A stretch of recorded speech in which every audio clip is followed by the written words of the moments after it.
Level 1, $30,000 a year. You buy the shoes before you buy the groceries. The shoes are $220. You tell yourself it's an investment in how people see you. And for a moment, it works. Your coworker notices. He says something about the colorway. You feel the compliment land somewhere it shouldn't matter, but does. You post the shoes on your story before you've even worn them outside. 14 people watch it in the first 10 minutes. You check again at minute 11. 16 people. The fridge at home has a jar of mustard and half a bag of frozen peas. You don't think about that when you're lacing them up.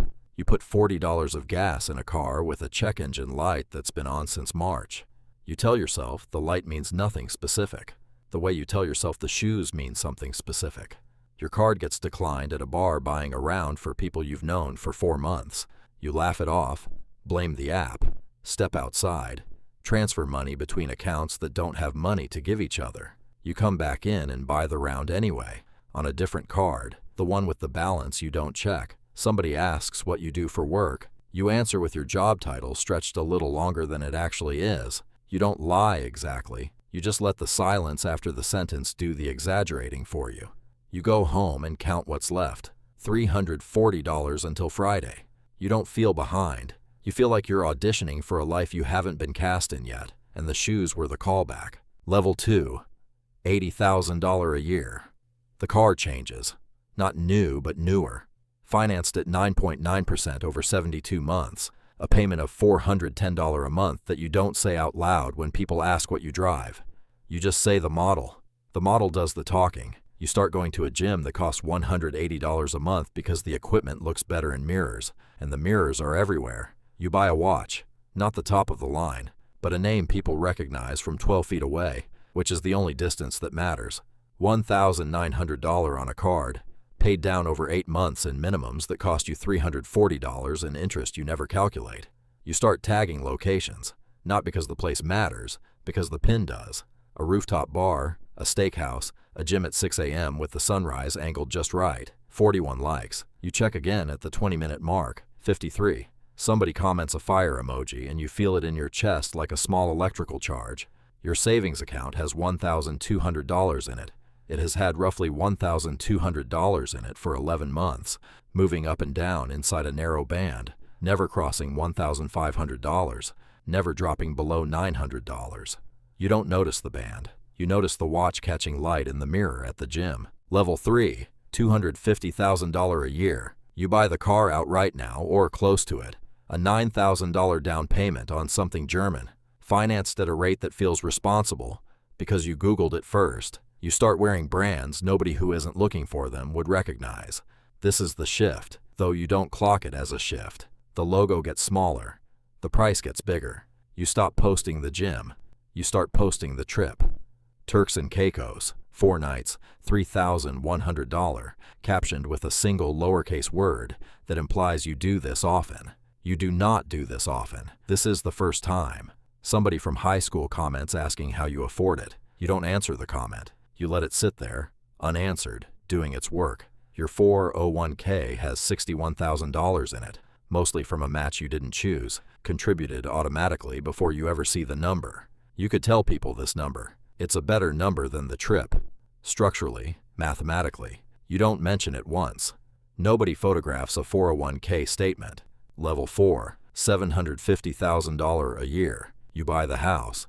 Not the biggest house on the street, the third biggest, positioned exactly where you can see the 2 bigger ones, and privately resent them while being seen by everyone with a smaller one. The kitchen gets photographed. The pool gets photographed at dusk. The light doing something to the water that makes the caption unnecessary. 208 likes. You don't check the count again after the first hour. This is new. Something in you has started to loosen around the number. You buy a boat, not a large one, but one, which is the part that matters, docked at a marina you drive past twice a week specifically because the drive takes you past the marina. A friend from the old apartment complex texts, asking to borrow $2,000. You send it without discussing terms, then quietly write it off the same week, not because you're generous exactly, but because $2,000 has stopped registering as a decision. It registers as a reflex. Your accountant mentions, almost in passing, that your effective tax rate this year is higher than your neighbor's, the one with the biggest house. You don't ask why. You suspect you already know and you don't want the suspicion confirmed. Level 5. $2 million a year. Something changes and you can't name it for months. You buy less.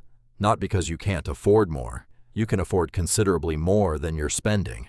But because the wanting has gone quiet in a way it never has before. The watch stays in a drawer. You forget you own it for 6 weeks at a stretch. You stop posting the vacations. Not from restraint, from indifference. The people whose opinions the posts were for have started to feel very far away. Like a language you used to speak fluently, and now only remember in fragments. You go to a dinner with 3 other people at this level. Nobody mentions what they drive. Nobody mentions where they went last month. The conversation moves through school districts, a tax structure someone's attorney recommended, a piece of land one of them is thinking about not developing. You realize an hour in that not one person at the table has said a number out loud, and that the absence of the number is itself the number. You drive the German car for another 2 years past, when you would have upgraded at level 3. Nobody at this table would notice or care if you didn't. Level 6, $5 million a year. You've stopped, almost entirely. The house doesn't get photographed anymore, not because it isn't beautiful. It's the most beautiful house you've owned, but because you no longer feel the specific itch that used to require an audience to scratch. You wear the same 4 shirts on rotation.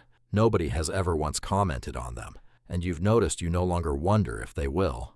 Your financial advisor mentions a private structure that would save you $40,000 a year in taxes. You approve it over email in 90 seconds and don't think about it again until it shows up as a line item next spring. A stranger at a fundraiser asks what you do. You give an answer so vague it borders on evasive, not to hide anything, but because the specifics have stopped feeling like currency worth spending.